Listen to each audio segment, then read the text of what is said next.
Entonces, bueno, el día de hoy damos inicio a este foro. Contamos con la honorable y valiosa presencia del almirante Eladio Jiménez Ratia, quien va a disertarnos el tema Venezuela Azul. Voy a hacer un breve resumen curricular. El almirante Eladio Jiménez Ratia egresó como licenciado en Ciencias Navales en la Escuela Naval de Venezuela en el año de 1987. A lo largo de su carrera ha efectuado diversos estudios en sus diferentes niveles académicos, alcanzando recientemente el postdoctorado en epistemología, el postdoctorado en talasocracia y el postdoctorado en derechos humanos. Como oficial de la especialidad de submarino, ocupó todos los cargos concernientes en el área dentro de la escuadra bolivariana, y dentro de los últimos cargos ocupados se encuentra jefe de gobierno del territorio insular Francisco de Miranda, presidente del Instituto Nacional de los Espacios Acuáticos INEA y asesor de la Asamblea Nacional en materia del Esequibo. Actualmente ocupa el cargo de viceministro de Planificación y Desarrollo Integral del Ministerio del Poder Popular para el Transporte. Y bueno, sin más preámbulo, mi almirante, le dejo la palabra para iniciar el foro. Muchas gracias, Maldonado. Aprovecho de saludar a todas y todos los presentes en esta videoconferencia. Confieso con toda humildad que no tengo el hábito de dictar conferencias por videoconferencia. Esta relación impersonal no me es natural. Sí asisto con mucha frecuencia a conferencias a título personal, presencial, pero bueno, son retos que tenemos que ir asumiendo en atención al desarrollo tecnológico y a las nuevas realidades tecnológicas que enfrentamos. Por lo tanto, bueno, vamos a estar hablando y sé que la tecnología cada vez trata de hacer más cercanas estas videoconferencias, permite levantar la mano el que quiera hablar, permite de repente que uno pueda ver imágenes de quienes están en este momento haciendo esa presencia virtual a través de la distancia. Sin embargo, bueno, vamos a, a tratar de hacerlo lo más cercano posible, como si estuviéramos presentes. Saludos a todos y a todas. Y bueno, el tema que nos ocupa hoy en el marco de un foro tan importante como el que se ha permitido construir o China en función a su aniversario. Como tema introductorio no hablaremos específicamente de hidrografía, pero sí de la relación de Venezuela con el mar. Para eso hemos llamado a la conferencia Venezuela Azul y hemos titulado Una visión talasocrática del Estado venezolano y su destino marítimo.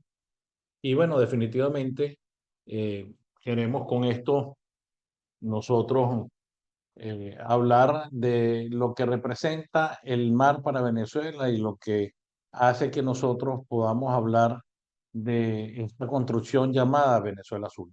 Vamos a poner en pantalla ya las láminas, que sean ellas principalmente lo que se vea, pero se están viendo mucho más grandes de lo que son, hijos. Están viéndose como si fueran un zoom. Necesitaría que se viera la lámina. Exacto. Ujú. En este momento estamos viendo la lámina tal cual como aparece ahí, la están viendo los demás. Perfecto. Bueno, retrocedo un poco para que más o menos conozcamos la agenda.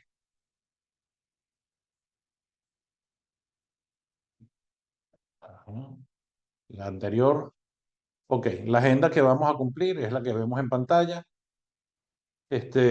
Vamos a hablar de Venezuela como país marítimo por naturaleza, vamos a hablar un poquito de la geopolítica de los espacios acuáticos, del destino marítimo del Estado venezolano, desarrollo del poder marítimo, y vamos a llegar un poco a hablar de identidad, reflexiones y conclusiones.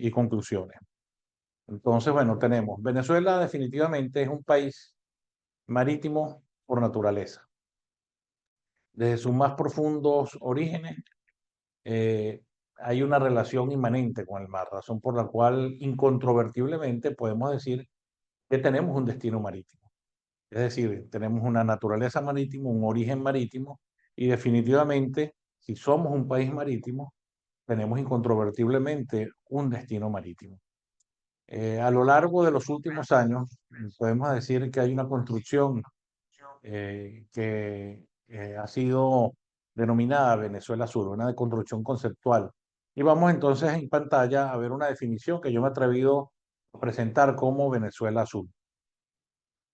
Venezuela Azul es entonces una construcción conceptual de carácter coloquial que, compartiendo espacios intersticiales entre lo empírico y lo científico, sirve para entender la condición inmanente que tiene el mar con Venezuela y su importancia estratégica. Pretende, bajo el uso y costumbre, coadyuvar con la formación de la conciencia e identidad marítima del venezolano.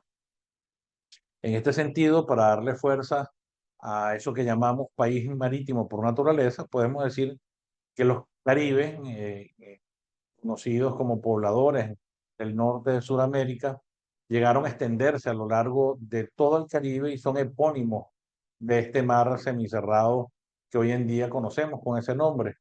Es importante destacar que nosotros, a través de nuestros aborígenes, hemos sido epónimos del Mar Caribe y no lo contrario, no es el Mar Caribe el que le dio nombre a nuestros aborígenes. De igual forma, pasando a la lámina, podemos entonces nosotros conseguir como diferentes etnias, en este caso los huayqueríes, el concepto originario de su vocablo significa gente de mar. Y eso nos dice la relación que hay entre una población que se autodenomina como gente de mar, la relación que ella tiene con el mar. De igual forma, pasamos a la siguiente lámina y vemos cómo ellos habitaron Paraguachoa, que es lo que hoy en día conocemos como Isla de Margarita, y que también tenía un significado relacionado al mar, que era un lugar de abundantes peces. De esa misma forma podemos revisar otras etnias, pasamos la página, hablamos de los guaraos, Una que y los guaraos es mi extensión mucho significan 786. directamente pueblo de agua 786. y es una forma también como una población que se acostumbró a vivir a las riberas de ríos y de mar, se autodenominan como pueblos del agua, del mar o del río. Tenemos también en la siguiente lámina, pasa la página, como en el caso particular de Venezuela hay una visión bastante eurocéntrica que nosotros hemos conocido, que nos han enseñado, que es que Venezuela viene de pequeña Venecia, en atención a lo que recuerda en los parásitos, la vivienda sobre el mar, lo que recordaba a una población como Venecia. Sin embargo, podemos nosotros ver cómo ya en 1519 Martín Fernández de Enciso presentaba en uno de sus escritos como explorador y conquistador que Venezuela se derivaba de un vocablo originario de la lengua de los habitantes que significaba agua grande. Es una, vamos a decir, es una visión menos eurocéntrica, más autóctona, más endógena, y que me gusta mencionar porque sencillamente, como sea, Venezuela está relacionada en su propio nombre al mar, el agua. También allí en 1629 Antonio Vázquez Espinosa, en un compendio también de sus exploraciones, hizo mención exactamente a lo mismo que mencioné anteriormente, que el vocablo de Venezuela se derivaba del nombre aborigen Agua Grande. Continuamos. Vemos entonces nosotros que si vamos a hablar un poquito de lo que sería la geopolítica de los espacios acuáticos como nación, vamos a trabajar un concepto inicialmente de geopolítica, en el cual nosotros vamos a mencionar que es la ciencia que se ocupa del estudio de la causalidad espacial de los sucesos políticos. En este caso, por supuesto, si es de los espacios acuáticos, estamos hablando del espacio acuático, marítimo, fluvial, etcétera. Entonces tenemos ciencia que se ocupa del estudio de la causalidad espacial de los sucesos políticos y sociológicos, así como de los próximos futuros efectos de los mismos, con el objeto de fortalecer el conocimiento integral de un país, crear conciencia nacional e histórica y a la vez servir de guía en cuanto a la situación política del mismo, tanto a nivel nacional como internacional. Con este concepto, entrando un poquito en el tema de la geopolítica de los espacios acuáticos, podemos ver que hay diferentes tesis geopolíticas, las más importantes se pueden decir, o las principales clasificaciones de la taxonomía que se ha usado para hablar de geopolítica están las tesis deterministas y las tesis posibilistas. Dentro de las tesis deterministas hay un promotor de lo que sería la geopolítica con una visión marítima, que es el caso de Alfred Mahan en los Estados Unidos, que entre 1840 y 1914, que fue su vida, él habló de una manera muy precisa de lo que consideraba el poder marítimo. Y habló, bueno, de esa geopolítica de los espacios acuáticos y de la necesidad de establecer en los Estados Unidos un poder marítimo que permitiera el control del mar y del mundo a través del mar. Más allá de ello, ahí también pasa la siguiente lámina. Podemos hablar que hay diferentes enfoques geopolíticos y uno de los enfoques geopolíticos es marítimo. Podemos nombrar de integración de recursos aeroespacial, continental, pero hay un enfoque marítimo. Nosotros, ubicándonos en el contexto del enfoque marítimo de, los, de la geopolítica, entonces podemos ver en la siguiente lámina cómo eh, el Caribe como espacio marítimo principal y fundamental de la fachada marítima de Venezuela. Y para los más acuciosos ahorita estarán pensando, ¿por qué no nombra el Atlántico? Bueno, lo que quiero decir al respecto es que desde el punto de vista geopolítico, el Caribe se ha ido conformando como una entidad que es conocida como Gran Caribe o Pancaribe, en el cual entonces ya más allá de aquellos que específicamente se encuentran dentro del espacio geográfico que corresponde al Caribe, este, también se unen a él bajo una identidad nacional caribeña, latinoamericana, como es el caso, vamos a decir, de espacios geográficos que no están propiamente en el Caribe, pero que forman parte de él. El mejor ejemplo que puedo decir es que la sede del CARICOM queda en Georgetown, Guyana, y Guyana no pertenece no es caribeño, pues Guyana está en el Atlántico. Sin embargo, tiene la sede de lo que sería el CARICOM. Yo he perdido imagen, no sé si la voz sigue escuchándose, si sigo hablando sin que todo se está bien. Ok. Bueno, lo cierto es que, eh, ok, ya retomamos la imagen. Lo cierto es que más allá de esta visión, entonces cuando hablamos de Venezuela, nosotros tenemos una identidad, pasa a la lámina siguiente, una identidad andina, una identidad llanera, una identidad amazónica, una identidad latinoamericana a la que estamos indudablemente adheridos desde el punto de vista cultural, pero tenemos una identidad marítima. Esa identidad marítima que suma lo que sería lo caribeño y lo atlántico, normalmente se resume en una sola palabra y es la identidad caribeña, entendiendo como Gran Caribe todo ese espacio que pertenece a la parte frontal del continente sudamericano. Ahora, lo que sí es cierto es que dentro de todas estas identidades que nos representan parcialmente, pareciese que hay una identidad a la que estamos completamente adheridos, que es a la condición marítima del Estado venezolano. Eh, Eso lo he tratado de explicar previamente cuando hablaba de la Venezuela Sur, como la relación inmanente del mar con Venezuela. Seguimos. Vemos entonces aquí en este espacio lo que yo quería decir, más allá de lo que queda encerrado dentro de lo que es el mar Caribe como mar semicerrado, está la extensión más allá de ella que han sido incorporadas al Caribe desde el punto de vista cultural. Seguimos. Ahora, destino marítimo del Estado venezolano. ¿Por qué hablamos del destino marítimo?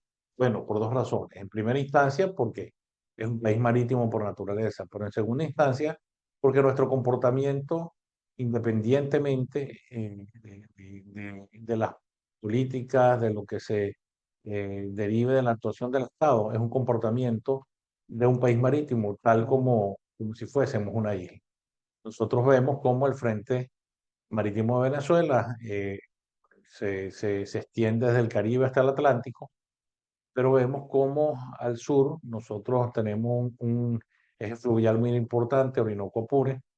Ese eje fluvial pasa por lo que es la Guayana.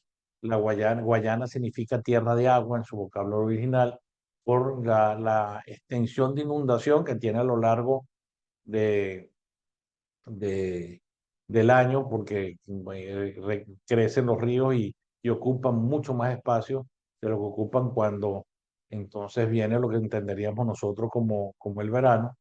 Ese eje fluvial tan importante llega hasta las llanuras anegadas o inundadas, o lo que serían las ciénagas del eje de lo que sería el Cajón del Arauca, y posteriormente en la parte superior occidental está la península de La Guajira, que es completamente como península relacionada al mar, y tan solo queda un pequeño espacio que corresponde a la cordillera andina, que no son pasos, vamos a decir, completamente libres, son agrestes, que es un eje carretero no muy sencillo.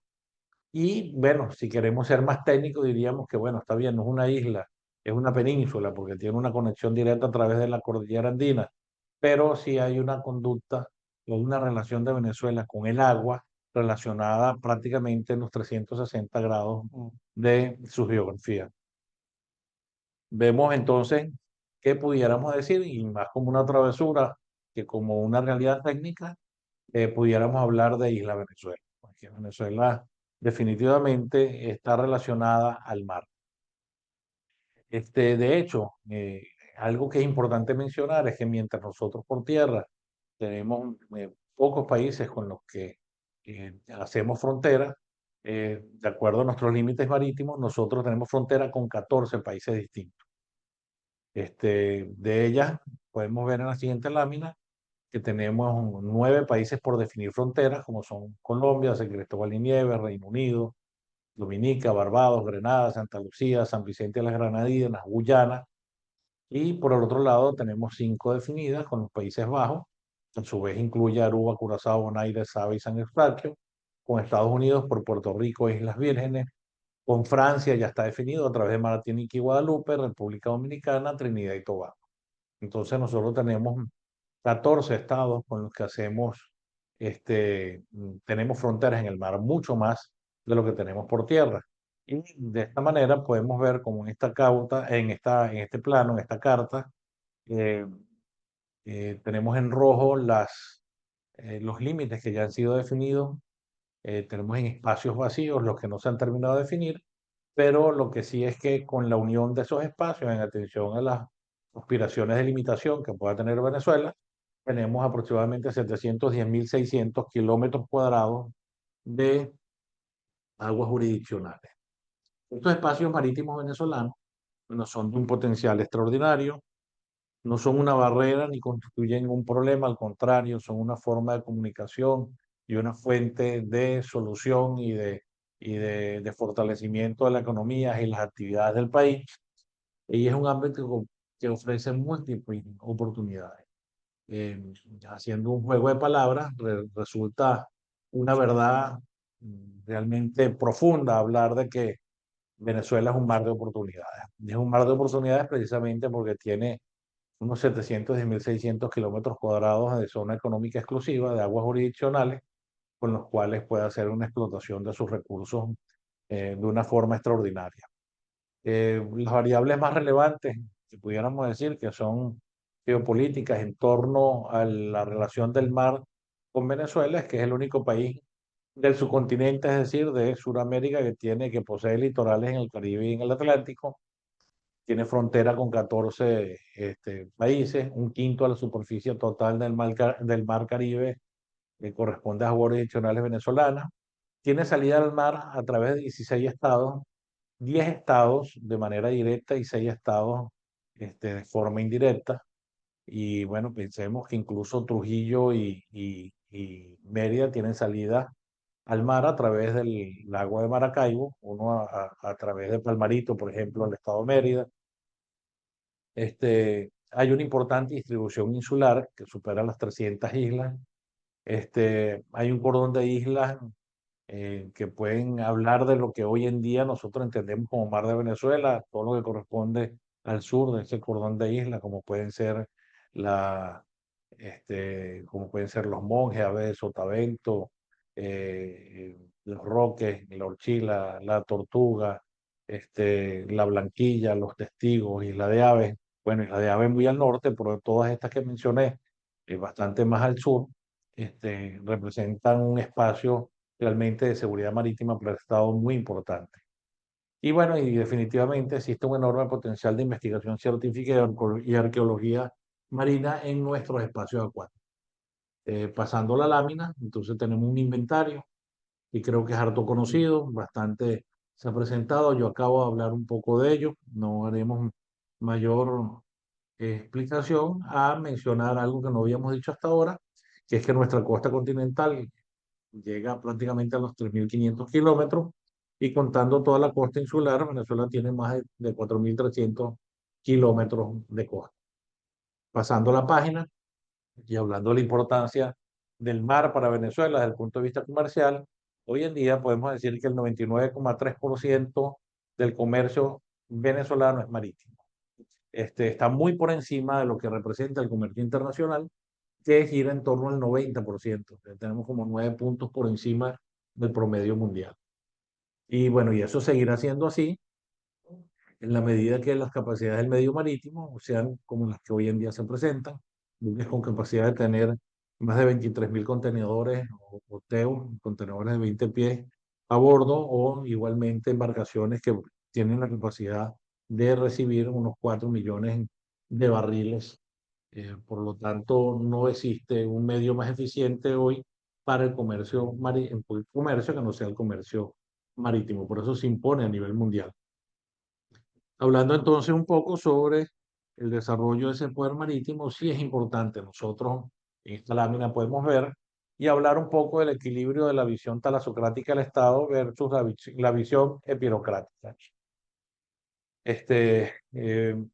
No se trata en este momento de pretender hacer algún tipo de apología que nos lleve a decir que debemos negar la condición continental del país o algo así por el estilo, pero sí de repente lograr un equilibrio entre la visión del Estado. Existe un Estado, por supuesto, continental, pero existe un Estado talasocrático.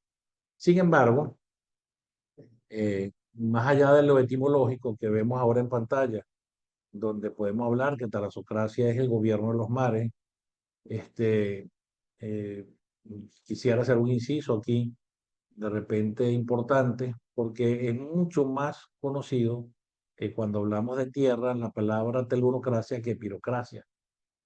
Sin embargo, bueno, la telurocracia tiene un sincretismo donde toma palabras del latín y del griego, académicamente a lo mejor sería menos correcta, pero la epirocracia en ambos casos viene del griego y termina siendo el gobierno del continente, de la tierra. Yo tiendo a utilizar la palabra epirocracia por efecto no manejarme dentro del sincretismo que ya mencioné anteriormente. No obstante, bueno, en la medida que las palabras se imponen y son de uso y costumbre de la ciudadanía, bueno, perfectamente son aceptadas y llegan incluso a tener la validez necesaria. Cada quien, cada uno de ustedes utilizará la que considere necesaria, pero en el caso específico de nosotros, hablando de talasocracia, la misma significa, ya no etimológicamente, sino desde el punto de vista de dos conceptos que traigo de colación aquí, el dominio y potestad que se ejerce sobre el océano por medio de un sistema político que basa su superpoderío en el control de los mares. Está muy interesante y eso refleja lo que en el imaginario de la humanidad representa una palabra como la talasocracia.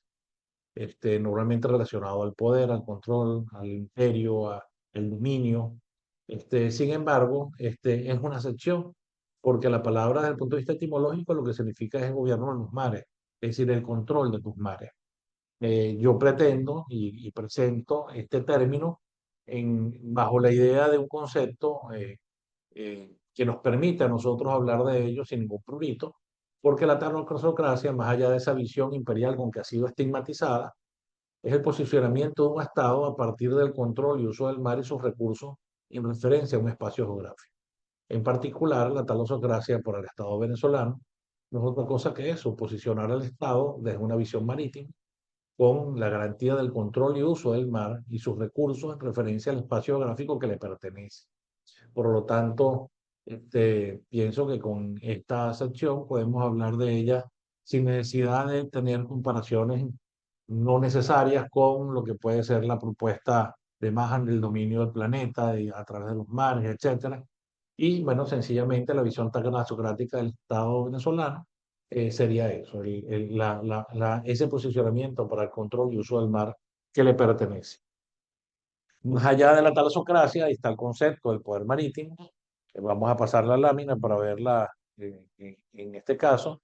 Y Mahan nos habla de la capacidad de crear, desarrollar, explotar y defender los intereses marítimos de un país, tanto en paz como en conflicto. Incluso hace la observación de la que vengo mencionando anteriormente. Quien logra el dominio del mar podrá controlar las riquezas de la tierra y por consiguiente dominar el mundo.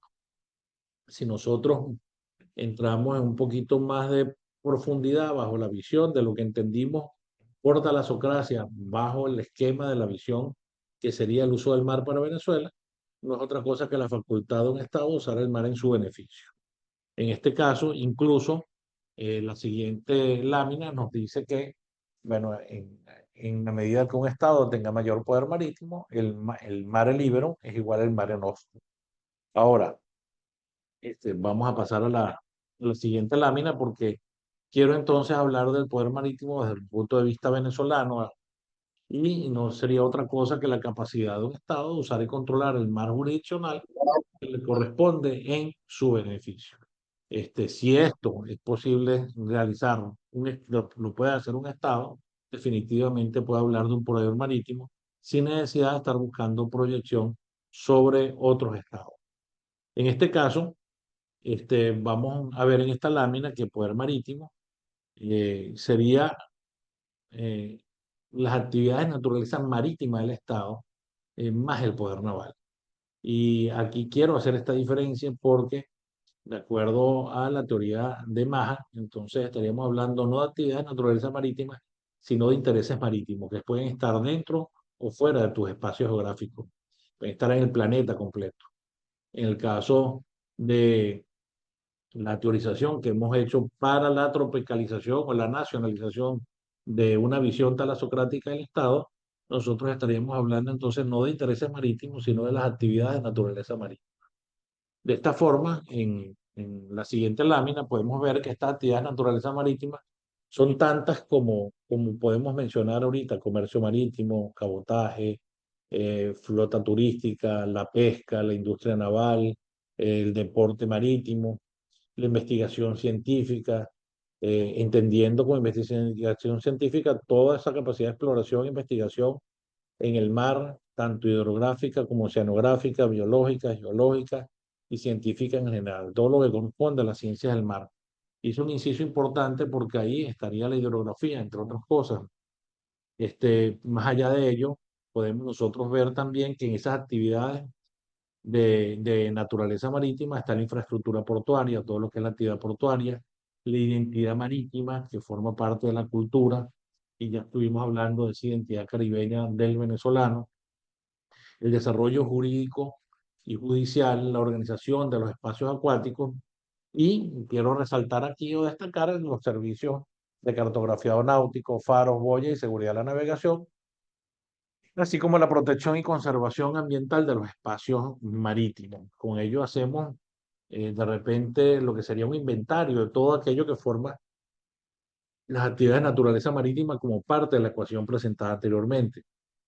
Ahora, desde la óptica del poder naval, entonces tenemos otro inventario que tiene que ver con la defensa naval, el control marítimo, la salvaguardia y orden interno en el mar, la diplomacia naval y la geopolítica del mar, la visión talasocrática del Estado desde una visión como política del Estado. Tenemos entonces algunas precisiones que quisiera hacer, y es que la vocación marítima de un Estado se puede medir en la dimensión y capacidad de sus servicios hidrográficos. Y esto, oye, pudiera de repente ser nuevo en el concepto de lo que nosotros vemos tradicionalmente, pero es una forma como cuando yo era comandante de la escuadra, que escribí un artículo al respecto, acostumbraba a reflejar lo que quería decir. La vocación marítima de un Estado la podemos medir en la dimensión y capacidad de sus servicios hidrográficos. ¿Por qué? Porque los servicios hidrográficos te lo puede brindar internacionalmente otro país. sencillamente cede soberanía y otros te lo hace y te lo entrega. Pero eh, más que una obligación, es una vocación, dedicarte al mar y entender que eso que tienes ahí te genera soberanía, te genera capacidades, te genera autonomía. Y yo creo que todo país tiene la obligación de tener de repente buques que le defiendan, pero solo los países que realmente tienen vocación marítima entienden la necesidad de desarrollar todo este otro tipo de actividades que incluyen la hidrografía, la investigación científica en el mar y la capacidad de brindar seguridad a la navegación. Esto generalmente es el fiel reflejo del desarrollo de una marina mercante, de las actividades de naturaleza marítima del Estado y de su poder naval. Eh, Así como esta lámina, en la siguiente lámina, también entonces quisiera mencionar que el nivel de desarrollo de la identidad marítima de una población no solo se refleja en sus costumbres, acervo cultural histórico, como es entendible, sino que también principalmente es tangible en cuanto hace uso del mar como espacio de interacción social, económico, recreacional y deportivo. En la medida que la población ve como un espacio de economía el uso del mar, en la medida que la población ve el mar como un espacio de interacción social, en la medida que lo ve como un espacio para la recreación y para la práctica deportiva, nosotros estaremos viendo de forma tangible la identidad marítima de una población determinada. Ya hablando en el contexto internacional, creemos que hay una obligación de la autoridad marítima o de la autoridad acuática del Estado de ejercer el estado de abanderamiento, de ejercer las funciones del Estado rector del puerto y del Estado ribereño, que todas en conjunto representan lo que es el ejercicio de la autoridad en los espacios acuáticos.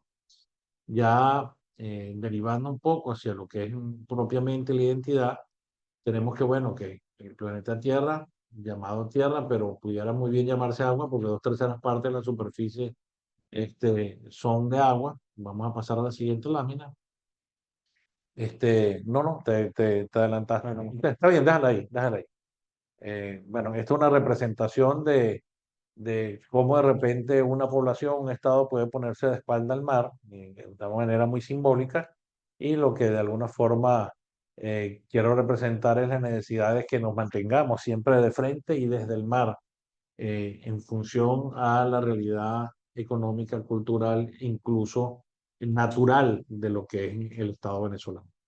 Pasamos a la siguiente lámina.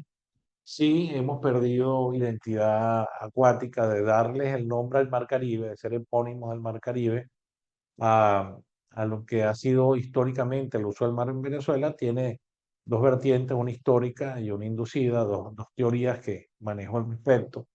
En la histórica y la inducida voy a mezclarlas en una sola para hablar mucho más rápido de este tema. Y es que a lo largo del tiempo, en aquella época de la conquista, de la colonia, donde allende fronteras, un estado en la península ibérica de Europa tenía que controlar un continente completo a miles de kilómetros de distancia, la mejor manera de hacerlo fue negando el uso del mar y manteniendo el monopolio del uso del mar. De ahí podemos recordar espacios como la Compañía Guipuzcoana, etcétera, donde, bueno, los blancos de esta zona, lo que serían los blancos criollos, podían indudablemente manejar una economía, tener dinero. Hay familias muy adineradas, entre ellos la del Libertador, pero se dedicaban principalmente era a la siembra y al uso de los espacios terrestres, porque el espacio marítimo estaba exclusivamente reservado a la potencia dominante. Y esto fue una forma de dominación, una forma de control.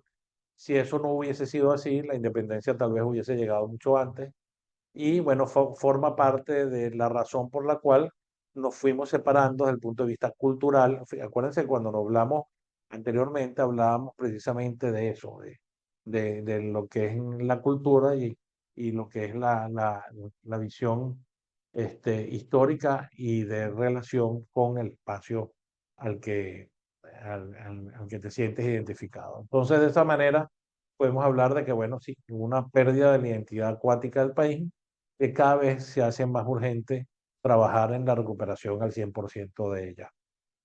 Continuamos. Reflexiones finales y ya estamos terminando.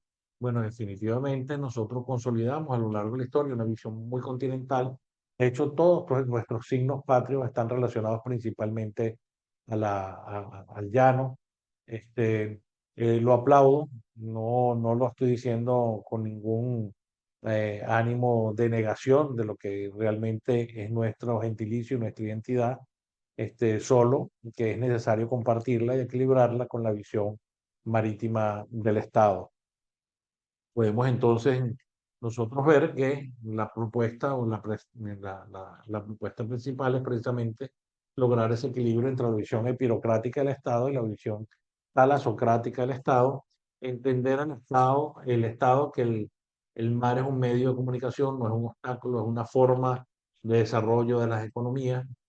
El mar es el primer bastión de la defensa integral de la nación y entendamos que la defensa integral de la nación sumada al desarrollo integral de la nación genera lo que se entiende por seguridad de la nación.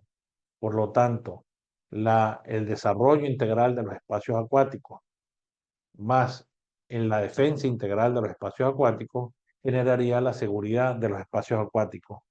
Esta palabra del primer bastión de la defensa integral de la nación fue del comandante Hugo Chávez a lo largo de un discurso aproximadamente en el año 2011. Entonces, bueno, llegamos a esta lámina que está ahí donde, con los ojos ocupados y de espalda al mar, preguntamos o hablamos de identidad y conciencia acuática. Bueno, definitivamente tenemos que seguir trabajando en el fortalecimiento de la misma, ya que de manera natural está en nuestro ADN. Todos nuestros orígenes, incluso hoy, los guaraos que se encuentran a lo largo de nuestros ríos, precisamente mantienen ese nombre que significa pueblo de agua. Continuamos. Podemos entonces, como parte de estas reflexiones, entender que el límite de nuestro territorio no llega a la orilla del mar. Nuestro territorio se extiende, y en el caso de Venezuela, se extiende 370 eh, kilómetros al norte de Venezuela, hasta Isla de Aves. Eh, y bueno, importante definitivamente en estas reflexiones entender la necesidad de estar de frente al mar y viendo al mar viendo a Venezuela desde. Ahora, finalizando en las conclusiones, vamos a ser reiterativos en algunas cosas que ya hemos mencionado. Venezuela es de sus más profundos orígenes, un país marítimo por naturaleza, razón por la cual incontrovertiblemente tiene un destino marítimo, fue la premisa fundamental con la que iniciamos. El desarrollo de nuestra conciencia e identidad acuática es una tarea fundamental como país marítimo. Tenemos necesariamente que trabajar por ello. El desarrollo de la Venezuela potencia pasa necesariamente por el reconocimiento de la Venezuela azul, pero más que por el reconocimiento es por el desarrollo del mar y los espacios acuáticos. Créanme que hay dos grandes industrias que motorizan un país, tres grandes industrias. Una es la petrolera, definitivamente la industria petrolera motoriza un estado. La industria de construcción civil, que motoriza un estado también, pero hay una industria que realmente es transversal a todos los espacios de desarrollo de tecnología, que es la industria naval, porque en un barco se encuentra la tecnología de la electrónica, la tecnología de los software, la tecnología de la electricidad, la tecnología mecánica, la tecnología de de nuevas formas de energía. Bueno, al fin, la metalurgia, la metalmecánica. En un barco está todo el desarrollo industrial de un país sintetizado en un espacio de lo que pueda tener un barco de eslora por manga. Es decir, si un barco mide 100 metros de eslora y 10 de manga, en ese pequeño espacio de 100 metros de eslora y 10 de manga, se encuentra sintetizado todo el desarrollo industrial que ha hecho el planeta hasta el momento. Continuamos y en las siguientes tres láminas vamos a ser reiterativos con lo que mencionamos. Bueno, esta primera no la había mencionado antes, que es el mar es tan grande como las oportunidades que brinda. Sin embargo, no podemos olvidar que mientras no exista seguridad y control del mar, los riesgos de esa inmensidad del mar son de la misma magnitud que las oportunidades. Entonces, bueno, necesitamos controlar y hacer uso efectivo de nuestros mares para minimizar los riesgos y tener realmente un bastión de defensa del Estado a nuestro servicio. Y en sí estoy siendo reiterativo, La vocación marítima de un Estado se puede medir en la dimensión y capacidad de su servicio de hidrografía, de la investigación científica del mar y en la capacidad de brindar seguridad a la navegación. Esto generalmente es un fiel reflejo del desarrollo de la marina mercante, de las actividades en la naturaleza marítima del Estado y de su poder naval. Asimismo, podemos ver en la siguiente que el nivel de desarrollo de la identidad marítima de una población se refleja en sus costumbres, acervo cultural e histórico. No obstante, principalmente es tangible en cuanto hace uso del mar como espacio de interacción social, donde el pueblo hace uso de ese espacio marítimo como un espacio de interacción social, como un espacio de crecimiento económico, como un espacio de recreación y deportivo. Ahí pudiéramos decir que la identidad marítima está completamente dentro de una población determinada. De esta forma, bueno, llegamos al final. Hablamos no solamente que la Venezuela Azul es la representación del destino marítimo del Estado venezolano, sino lo que mencioné anteriormente como un eslogan, y es el tema de que esa Venezuela Azul es un mar de oportunidades para la patria. Me despido con dos pensamientos que me gusta colocar, y es que he hablado como marino, he hablado en la condición de una persona que a lo mejor tiene una talasofilia muy desarrollada dentro de sus conceptos y espíritu, pero que más allá de ello, no por el hecho de fanatismo, de pasión, eh, trabajo con firmeza en la idea de consolidar en el país la idea de la visión de un Estado talasocrático y bueno, lo reflejo a lo mejor con una frase muy simple como el que ha sido marinero cuando el mar suspira, pero el que vive en la oscurana con mucha luz sin candila, y sería vivir en la oscurana no entender la realidad marítima del Estado venezolano. Estas son frases de Ali Primera en la canción Abre Brecha. Y por último, y con esto finalizo, hay un barco en una formación donde otros dos ya han convergido, uno hacia babor y otro hacia estribor, representando la necesidad de tomar un rumbo.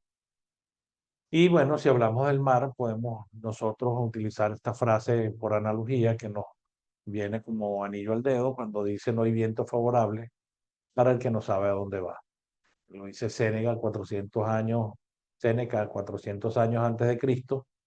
Y bueno, definitivamente, qué importante es entender la naturaleza marítima del Estado venezolano para entender que tenemos que ir tras el mar porque nuestro destino definitivamente es marítimo. Bueno, muchas gracias a todas y a todos. Este, mis mejores deseos por el éxito de este foro.